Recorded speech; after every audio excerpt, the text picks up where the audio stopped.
Hey, and welcome to Matt and Jess TV. I am Matt And Roast. I'm Jessica Bun Bun. Welcome to our reaction and review for Poker Face Season 2, Episode 9. I know if you watched our review of Episode 8, I said that that was my least favorite episode of the season. Hmm. I am pleased to report that we are back. This Oh, may not be like my favorite episode of the season, oh, just okay. because I have like a couple others that are a little bit higher. Like this Hmm. is not on the level of, the school or the heist episode that I adore. But I think this episode is really, really good, really fun. It feels very much old school mystery to me. Yeah, the show is back. Like this isn't my most favorite episode either. Mhm. Like it was good. It was Yeah. definitely better than episode 8. It was better than Gator Done. But yeah, I mean I feel like they put this together in a really nice way where it felt like New York. We had like all these quirky characters, a Mhm. lot like Only Murders in the Building, where there's a lot of like wacky people in the building that all kind of make sense for this. Yeah, and I think there's just a couple of guest stars who I really think brought it and then some in this Hmm. episode. And I also feel like one of the big burning questions I've had through a lot of Poker Face was kind of answered, which is what happens when Charlie continues to confront all these people with no real means of protecting herself? I know you go over the balcony. Yeah, I mean, we have a lot to get into here from start to finish, but before we do, be sure to hit that subscribe button because, yeah, we're going to be here through the rest of Poker Face, and hopefully, we have more really, really fun episodes like this with great mysteries the rest of the way. And we are also in the midst of reviewing Nine Perfect Mhm. Strangers on Hulu, another show with mystery twists and all sorts of other fun stuff to go through. And don't forget that we have Dexter Resurrection coming up this summer. So Mhm. hit that subscribe button. And over on our Patreon, we have Murderbot, we have Criminal Minds, Evolution. If you want to check those shows out, there's tons of stuff going on right now. Even though we are in June and it's a little bit of a lighter season, there's Yeah. still a lot of shows going on right now. So thank you so much to everyone who has hit that subscribe button. Thank you guys. We really appreciate that. Okay, let's talk about Good Buddy. Let's start with Good Buddy. Yeah. I am very excited that we actually got to take like a look into Good Buddy's life because she's not necessarily subletting, but she's staying at an apartment that he's got in New York where it's like he's not really there, but he has it for like tax purposes or whatever. But it was cool to like learn some stuff about him. Like he loves mustard, and I know you love mustard. He's got a CB radio in that apartment, which I thought was kind of interesting, kind of also like Only Murders in the Building. Yeah. And then he also has great taste in music, man. He's got Linda Rodstad, he's got Elvis on his shelf. Good Buddy seems like someone I would be a good buddy with too. Yeah. I mean, can we just go over and hang out with Good Buddy at this point? You can Yeah. talk about movies. I can talk about the time I made my own mustard and how it was decent. Could have been better, but it was decent. Oh, it was It good. was a good first attempt, but I really did like learning about him. I also feel like, I think it's fair to put on a tinfoil hat at this Hmm. point and be like, we're obviously building towards something with Good Buddy Of before this course. season is over. Yeah. I hope that it's in the next couple of episodes, and if not, we get a couple more clues. But even if we don't, it feels like we have a stable, interesting setting that has a lot of just intriguing characters. And I think the reason why this case worked so well is it's a pretty clear motive. The mythical rent controlled Mhm. New York apartment. Like, this is something, we talked about Only Murders. It was a big part of Only Murders this past season. It's like, what are you willing to do to keep an apartment in New York that is cheap? Yeah, we've seen it with Only Murders. Carrie Bradshaw had a rent controlled apartment for a really long time as well. It is definitely something that is coveted by many people to actually have that and find a way to keep that. And here we have Anne, who is the grandmother of Maddie. And because there's no child in between, she's trying to adopt Maddie, her adult granddaughter, Yeah. to be her actual daughter so she can hand down the apartment to her. Yeah, and it's something where you look at it and be like, okay, are people really going to go with this? But it seemed like it was kind of sort of working. And I kind of just like that this is a weird, quirky environment where something like this can happen. But because the rent controlled apartment is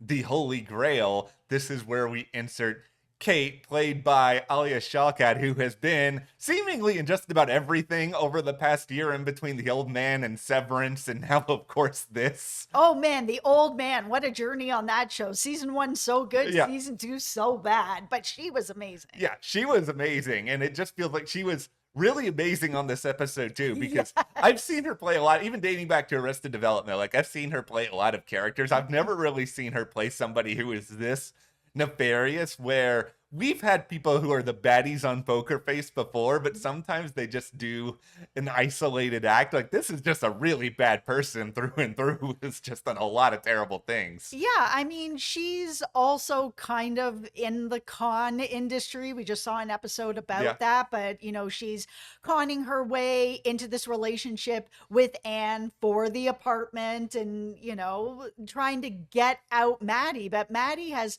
figured out very quickly that this isn't right. Like, she's just shown up 2 weeks later, she's moving in, trying to marry her grandmother. Like, what is going on here? That Maddie starts to look into it, gets her librarian friend to kind of do a little bit of digging here on Kate, and finds out that, of course, Kate is not who she says she is. She's got a huge record behind her, has done tons of time in prison, that there's a bunch of warrants out for her arrest, and here she is, swindling her grandmother.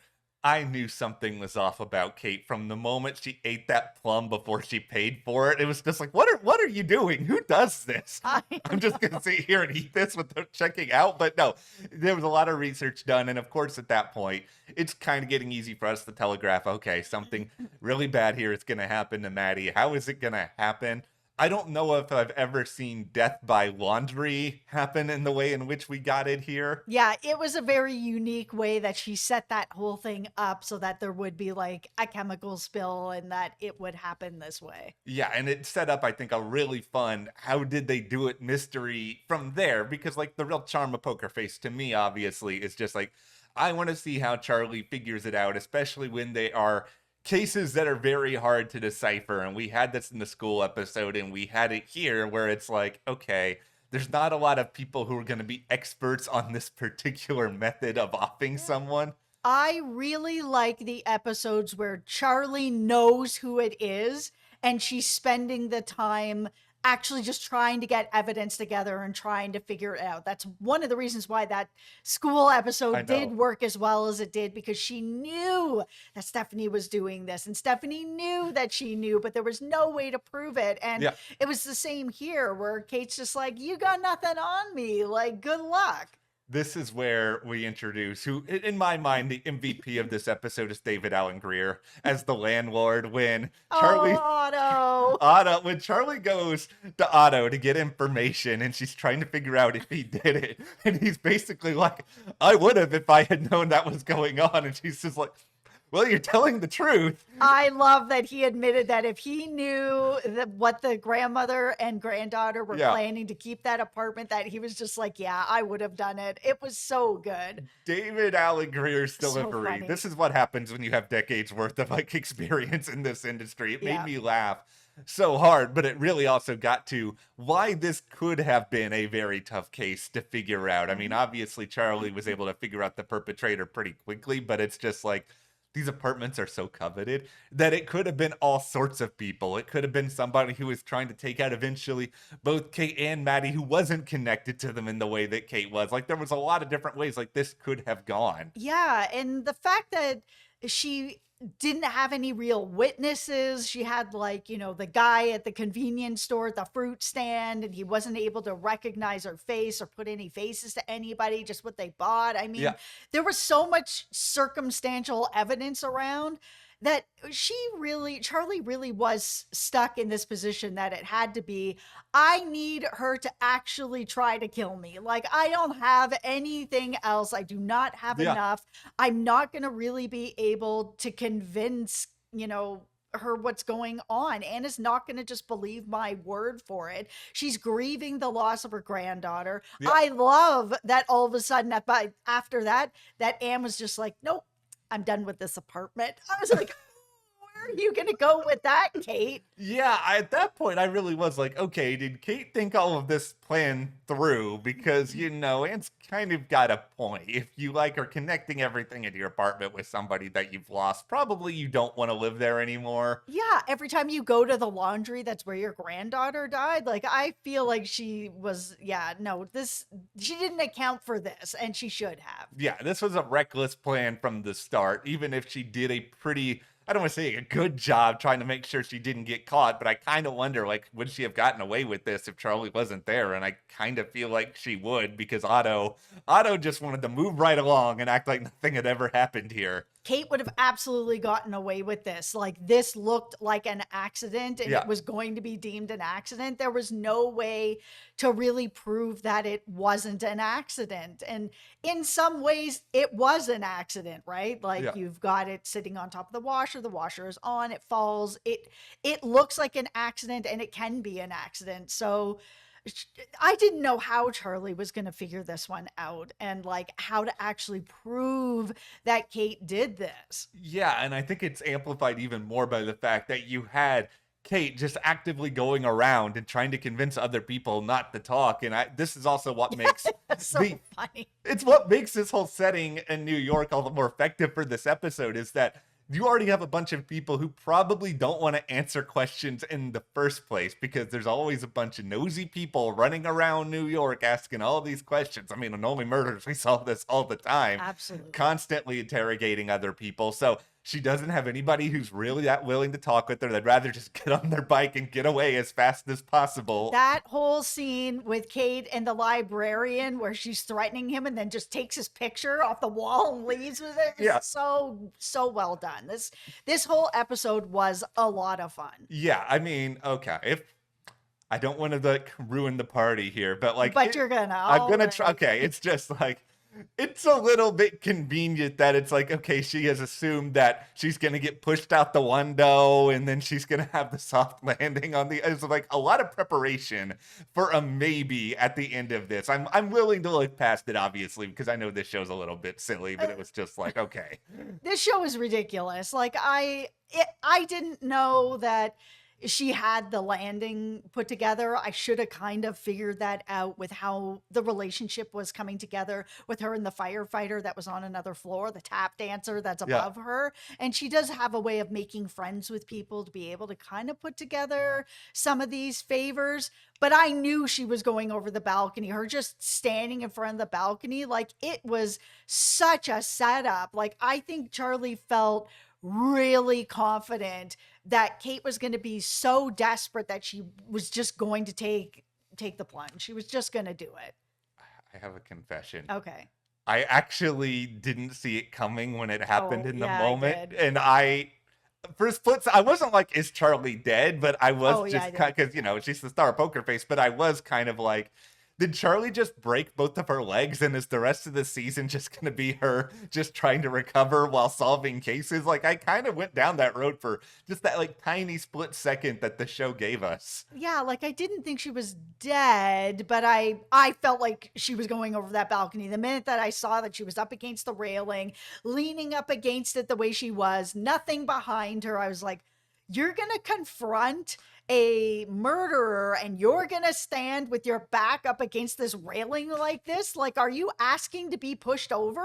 Yeah. Yes, you are. Clearly she was. I just think the reason I didn't think a lot about it, and this has been like a minor quibble in my head in the past, is just that she has a lot of these reckless confrontations where it just feels She like does. anything could happen to her at any point, and she's just like taking these chances. And she's admitted this, that she constantly finds herself in situations where she's surrounded by trouble and she can't let it go. And I think she probably thought being in the city, it would be easier because everyone has problems in the city. It would be too overwhelming. Like, she might be able to get a little bit lost in the noise. And clearly, at least for this episode, that is not happening. Yeah, for the amounts of time she has almost died on this show, like that mountain episode where she was left for dead Yeah. in a tree stump.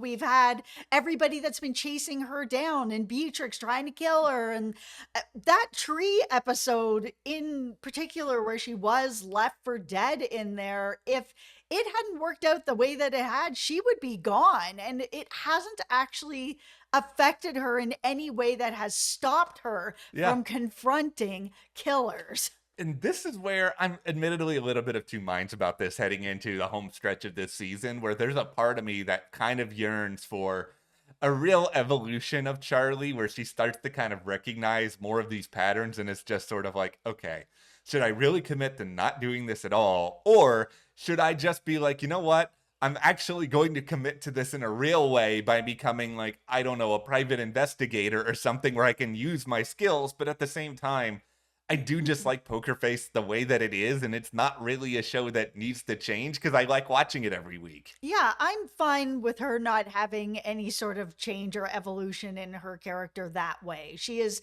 someone who is inherently good, that wants to help other people. And Yeah. if something happens to her while she's trying to do the right thing, she's okay with it at this point. She's been in really difficult situations. She's been left for dead, and she's still like, yeah, but I'm going to keep doing the right thing because it's the right thing to do. Going into these last few episodes, I just want to see things come together with whatever they're going to do with Good Buddy. I've been saying all season that my tinfoil hat Yeah. is that Good Buddy's going to be in some kind of trouble or something where Charlie is going to hunt him down to be able to help him because he's in some sort of trouble.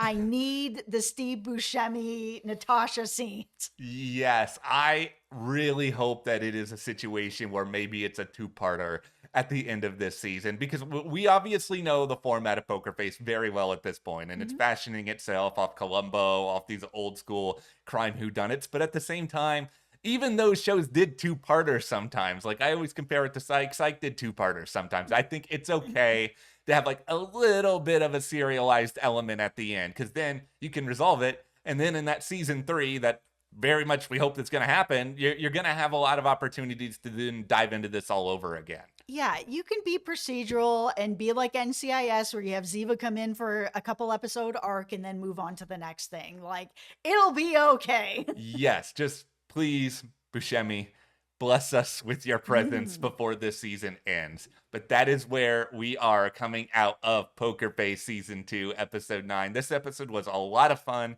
We hope you guys feel the same way. What do you want to see happen as we get to the end of this season? Let us know in the comments and hit that subscribe button so you don't miss any more coverage, and support us further by joining our Patreon.